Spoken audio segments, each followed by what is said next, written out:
Right, welcome back to the channel and a new video. I haven't done one of these in a while. So it's going to be a business update and tell you where I've been up to and what I've been doing. And as you can probably see from the thumbnail, we had a bit of an altercation, should I say, a couple of days ago. So they didn't get filmed. I wish I had took my camera, but I'll go on and talk to you about it anyway and let you know what happened. So business-wise, where am I up to? We're doing all right. It's slowing down again now because it's coming into the winter time, which it always does. So I'm moving into my other equipment. I try and buy tractors, UTVs, that sort of stuff. I've done a couple of UTVs over the last couple of weeks. Done 1, 2, 3, 4, and I've got one in stock at the moment, which should be going this morning.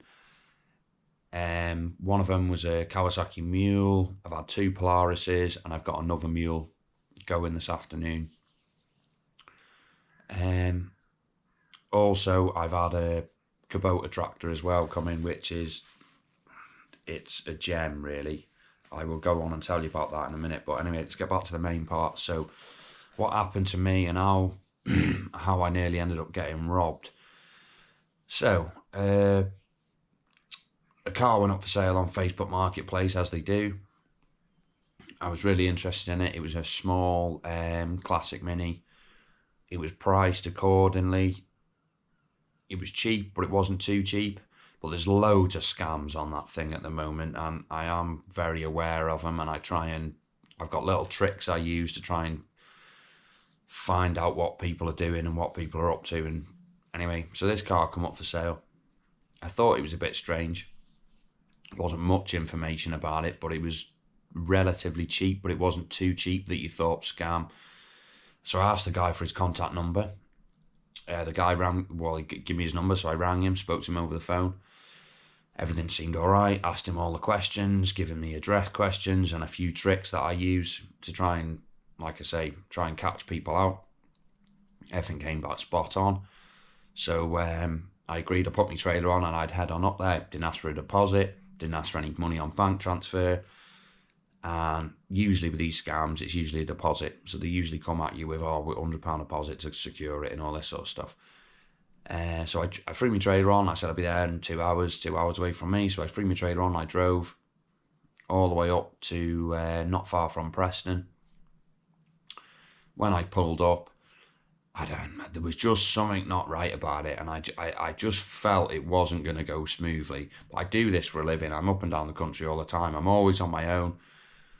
I was carrying cash, not a massive amount of cash, but I still had a sizable chunk of cash on me. So you've got that in the back of your mind as well.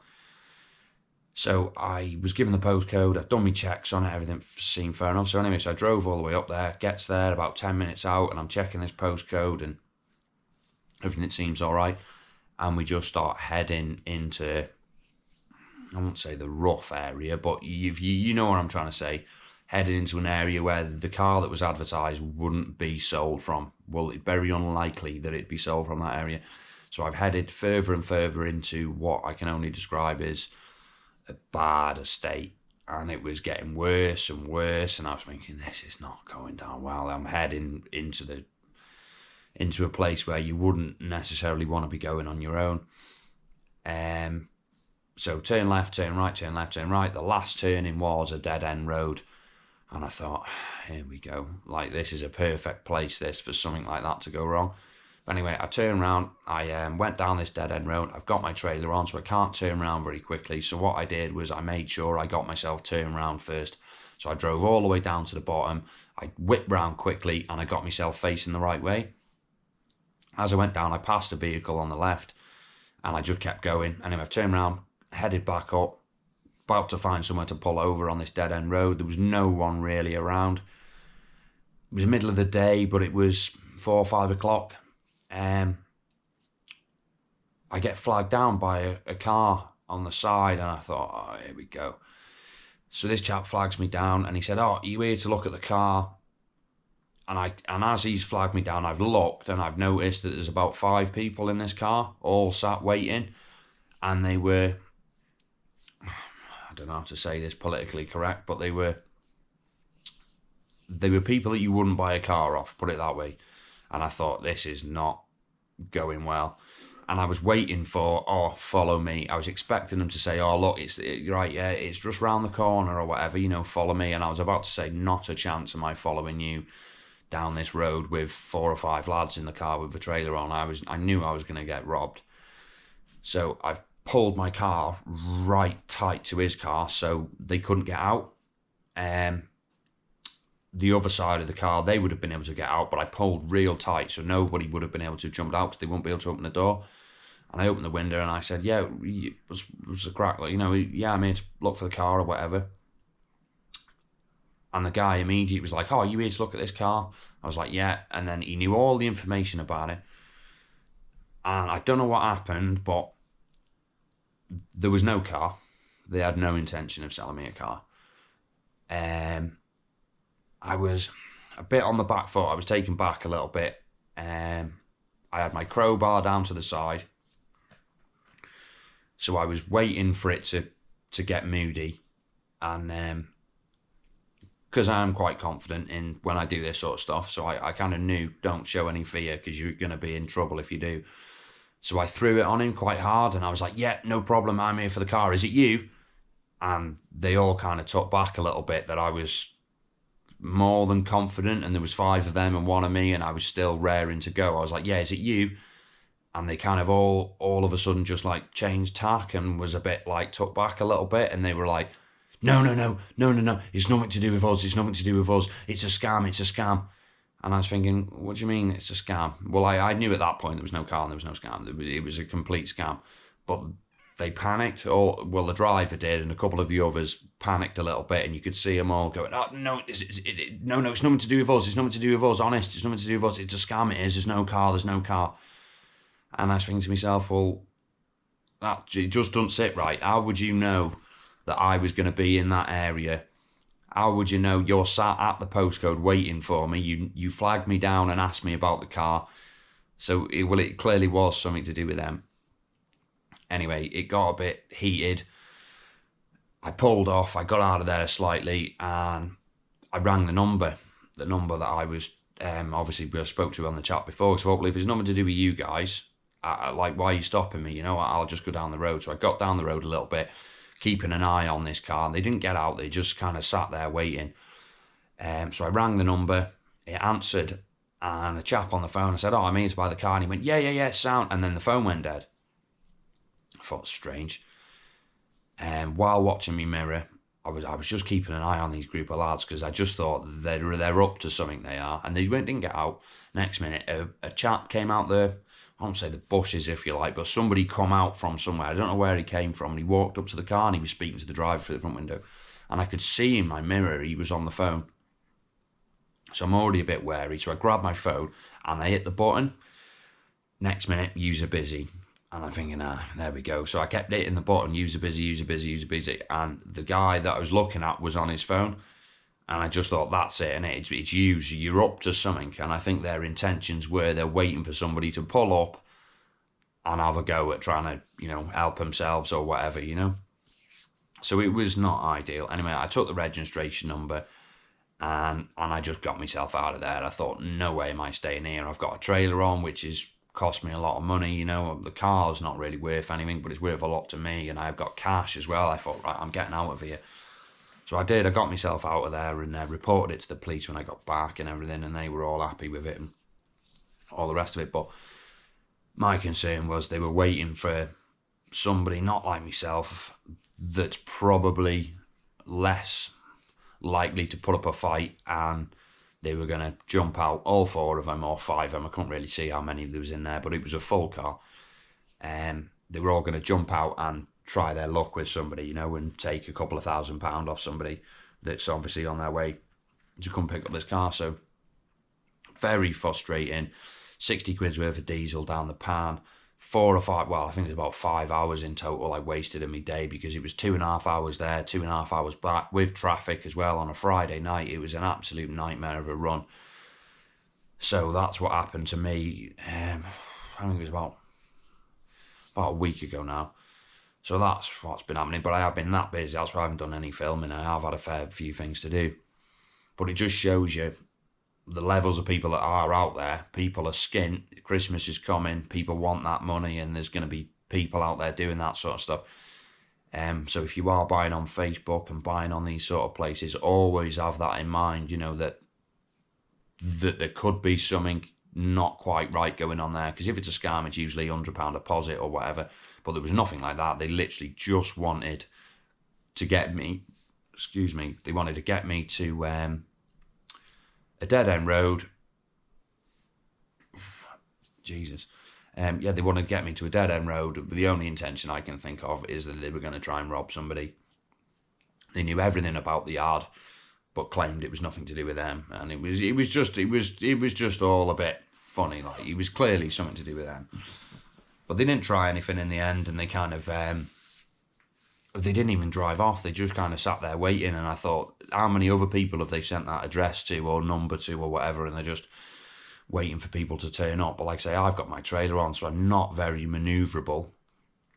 I couldn't quickly get off from somewhere. So my advice, always take somebody with you if you go and have a look at a car and you're new to this game, because there is people out there that will try and do these sort of things. And if they know you've got cash about you because you've said you were bringing cash or whatever, or you know you're going to buy a car, so it's always worth knowing that there's people out there that are going to do something like that, which is horrible, really, isn't it? It's just people all trying to make a pound like everybody else, and there's people out there that want to try and take it off you. So that's very frustrating. But that's what happened to me a couple of weeks ago. About a week ago, something like that. On a good point now, let's talk about this Kubota tractor I got the other day. So I got a phone call on the works phone. Somebody not far from me said, look, we've seen your advertisements, etc. We've got a tractor we're looking to sell. We're moving house. If you're interested. It was a Kubota B6100. And I've had a couple of these in the past. And I know what tractors they are. The compact tractors, you get them from time to time. And they're usually around 40 years old now, these tractors. They stopped making them about 40 years ago, so they're at least 40 years old. So she started reading off the information, and she said, oh, we've had it from new. We've not really used it. It's done 186 hours. Since she said that, my ears pricked up. You know, I thought, 160, I thought that's rare. You're not going to find one of them with such low hours on it. And she was like, yeah, it's been dry stored the whole time. And I was like chomping at the bit then. I'm excited, aren't I? I'm like, yeah, I want that. So I've tried to get their information from them because I wanted to go and buy it. And they were like, oh, well, we're busy at the moment. We'll have a week or whatever to move some stuff about and we'll get it out. So anyway, a week goes by and I heard nothing. So I rang them again. I said, look, I'm interested in this tractor. You know, if you want to sell it. She's like, oh, yeah, no problem. You can come down today if you want. So I rushed down there. I didn't take my trailer. I just wanted to see it at first. So I went down there and it was in a shed, just, I don't know, just almost like it was meant to be found. It wanted to be found. It was an absolute mint tractor. It's done, like I say, 186 hours and it's like brand new. It is, obviously it's been used, but it's like mint condition. So it's got brand new tyres on it and they're original. The paintwork's great. The tin work on it's mint. It was a non-runner. That's how I bought it, because I asked the chap, said, oh, when you last start it, you know, and he kind of like looked at the sky and he was sitting there going, oh, it must have been 1995, and I'm just sitting there like, bloody hell, like 28 years ago. But he serviced it in 2021. He was like, oh, well, I did drag it out and I changed the oil and with the intention of getting it going. And he was like, and it just never happened. So it's had an oil change in 21, but nothing ever came from it. It had no battery on it. I took a chance. He said it was fine when he put it away. So I threw it on I went home, grabbed my trailer, grabbed some money, rushed down there, threw it on, and off I went home with it. So I put a bit of video in now as well. So you'll see me walking around it, and I did a first startup video on it, and it was good. Like, so I'll put a bit of filming in and that, and I'll put that in now. So I've just got a battery on it, and then we'll give it a whirl, see if it starts. I might have to knock off the injectors and get the fuel up, but I'm just going to try and whirl it over first, bit of heat, and see if we can get it to start.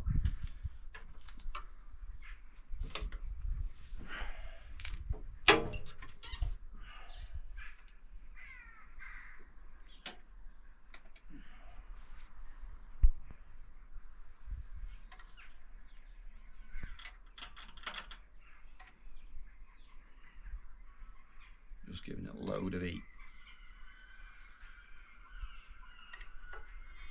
Right, there we go.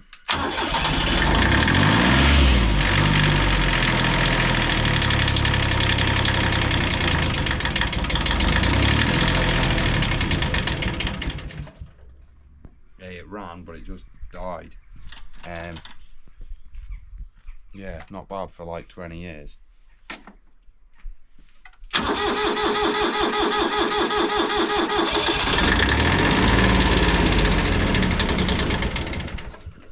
No, don't like that.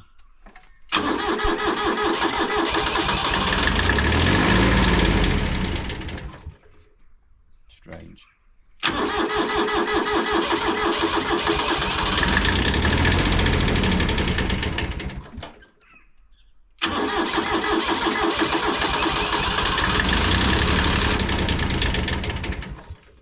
Yeah, maybe it's got fuel problems, but I'm going to drop them injectors off anyway and crack, have a look, see what's happening. But hopefully it's a fuel issue. Well, it will be, probably, more than likely be a fuel issue. See, it's still got like all the original bits of... I don't even know what that is. But yeah. Right, I'm going to whip these injectors and drop this fuel filter out and just check she's got all nice clean fuel in it, and then I'll try again. But she runs. So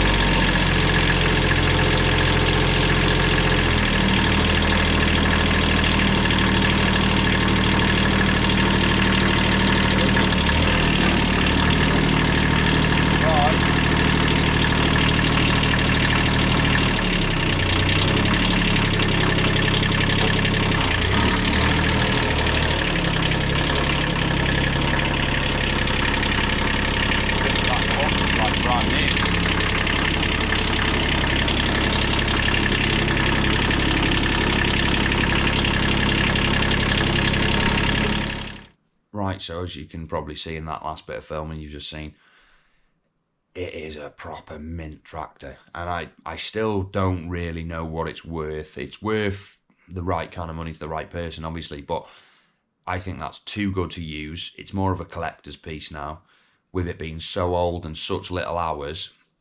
I'd almost like to say that's probably one of only a very few in the country with that little hours on in that good condition.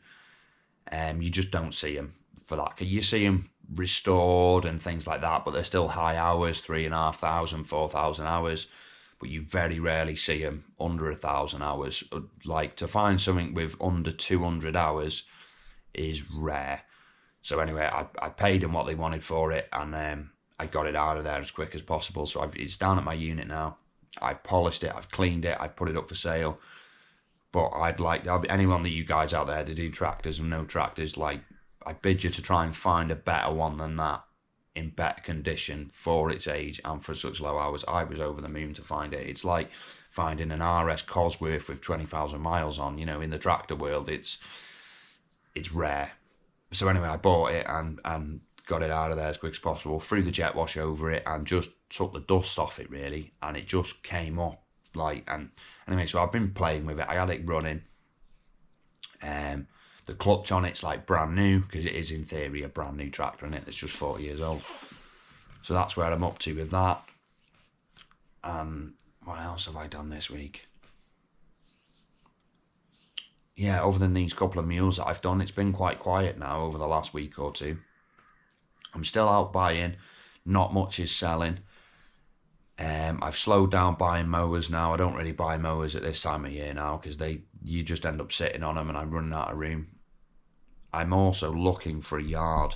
That's my next big project. I'm looking to try and buy a yard, but trying to find one around here at the moment, it's getting ridiculous. Like, they just don't seem to exist, and anyone who's got a yard knows its value, knows what it'll rent for, and they don't want to sell them, they just want to rent them. And I'm thinking, I don't want to be renting a yard. I don't like the idea of putting money in someone's pocket for nothing. I'd rather save up some money and buy a yard, and I have saved up a small chunk. It's not massive, but I've got a little chunk of money there at the moment aside to try and buy a yard, but I just cannot find one. A unit's gone up for rent not far from me this morning, so I'm going to go and have a look at that this afternoon. It's more expensive than where I am, but it might be slightly bigger, so I'm going to go and have a look and see what the crack is there, because I want out of where I am. I just want somewhere else, and I don't like staying anywhere too long. So that's it really for a bit of a business update. We've done all right this year so far. It's coming to the end of the season now for us with the mowers and that sort of it, and the numbers are doing all right at the moment. So the main thing now is keeping hold of that for the winter months. This is where it gets tight now. It really does start getting tight. So you've got to watch what you spend. Don't overpay. Don't buy things that aren't going to sell until the summer, knowing that you might need that money for something else. On the Range Rover side, she's still going strong. She's due a service though soon, so I've got my oil on order. I've got filters on order. I'll be doing that again soon because I do try and service it regular because she does do some miles. Yeah, that's nearly it. We had a bad one actually the other day. I don't know if I'd tell you this really, but I sold a Kawasaki Mule. I think it was about 2 weeks ago now. To a golf course, and you probably, if you watch regular on the channel, you remember I sold a mower to a golf course about 6 or 7 months ago now, maybe last year. And they never go right when you sell to these courses. It's just an absolute nightmare, these places. So anyway, the chap came. I was actually in a van on my way buying something else. I was with a friend of mine. We've got another separate business that we're trying to start in the background between me and a friend. So we were out there doing that, and I'd advertised it the day before, and next minute the phone's going wild, So I've got somebody messaging me saying I'm from such a course, and I want to come and buy this mule. And I told him, I said, look, you're in the queue now. There's already somebody else coming this evening, but it was raining. We had all that heavy rain, so I tapped the fella, and I said, look, are you still coming tonight? But I've got fair people interested. He said, no, sorry, I'm not going to make it because of the weather. So, because I thought I'll try and help this club out. He was really interested. I told him I wasn't there. Next minute, I'm getting a phone call from my brother, and he's saying, the works phone's going mad. He was like, there's somebody at the unit. And I'm thinking, well, he was at the unit. So-and-so from such a golf course. And I'm like, I've told you I wasn't there. I'm in the van somewhere else. The unit's locked up, but you've gone anyway. So I was a bit annoyed. So I messaged him and said, look, messing me about. Like, I told you in there, you're not listening. Like, you can't buy it, you're in the queue. So a couple of people, I jumped him up the queue and I sold him this Kawasaki Mule. That's the start of the story. It was fine, it ran, it drove, it stopped start, it wasn't mint, but it was cheap for what it was. It was about a £6,000 machine. I sold it for £4,500. The owner came, looked at it the next day, went through it all, was happy, took it away, and I said I'd deliver it for him because he wanted it delivering. So I dropped it off a couple of days later when he'd been and sorted out his funds, his side. Dropped it off, thought happy days. All my machines are sold as scene trade sale, no warranty. It's a second-hand machine, it is what it is, but more than welcome to come and have a look and fiddle around. Anyway, I get a phone call. Well, I get a message about an hour later from the greenskeeper, the guy who was messaging me on the Facebook initially, giving me loads of grief. This machine's not right. The fan's not gone off and it's flat, the battery flat and all the rest of it. And I just thought, headache this. And I thought, well, hang on, you get the owner to ring me because I haven't dealt with you. You're just somebody who works for the club or whatever. I dealt with the owner when he bought it. Let me deal with him if there's any problems. So next minute the phone's going, the owner's on the phone. He said, this fan's not working. I'm having issues with this machine. And I felt bad because he literally only had it 4 or 5 hours. And I thought, right, if there's a problem with it, I said, I don't do this, but not a problem.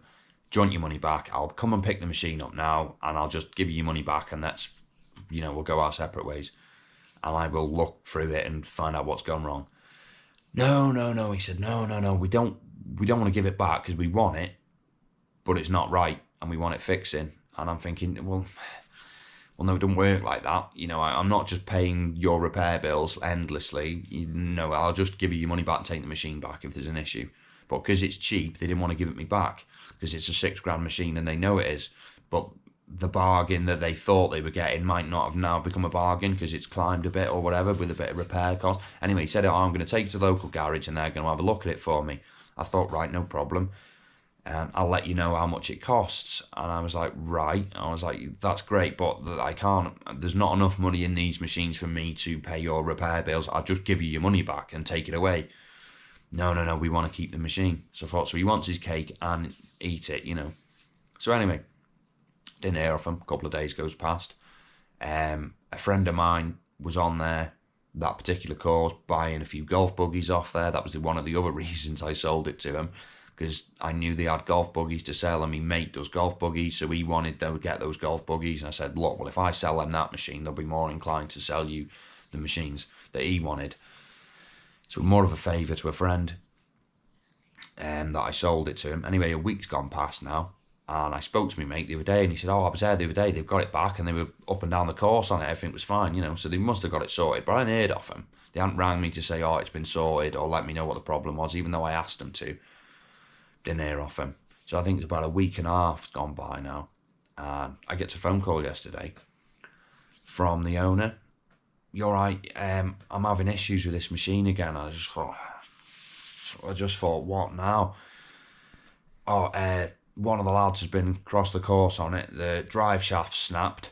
It's smashed all the back axle to pieces, and he's saying it needs a new hub, it needs new brakes, it needs like the whole back end really. And I'm just like head in my hands, just like, what have you done to this machine? It was sound when it left here, and it's a second-hand machine. It is what it is. But these clubs, this is what I find always happens. You deal with an owner, and then they give that machine free rein to everyone who works for them, and they're all on small money. Not their machine, is it? You know, they see it as, well, not my machine. So someone's obviously been tear-arsing it around across the golf course with it, done a bit of damage to it, whatever, and continue to use it. Because if something snaps, you stop, don't you, immediately, you know? But obviously they haven't, by the sounds of it. They've obviously kept going, and it's just ruined the whole of the back end of this machine.